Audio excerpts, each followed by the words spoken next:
Video yathu lero tionesana mmene tingalowere live pa Facebook ndimusataya nthawi tionesana kuti timatani. Ndi Facebook amene timagwiritsa ntchito ndi uyu ngolembedwa kuti Facebook iyi osati uja olembedwa kuti Lite. Eya ndi timagwiritsa ntchito Facebook wano ndi chimene timayenera kuchita ndi kungonsegula. Kenako timadina apa pa plus sign pa. Kenako apalemba kuti live.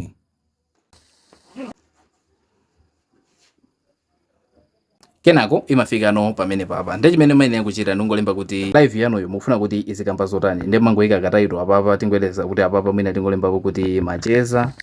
Kenako nkupanga dani. Kenako timapanga apalemba kuti go live. Zikatero ndi kuti malowa live. Apa ndeti kuti mangodikira kuti anthu ayambe kujoina. Basitu kumanga kwake ndi kumene koko. Ndenga nufuna kuti mavideo zingati amene wawa asamakuphonye osawera opanga follow. Tiye tionanso video yotsatira.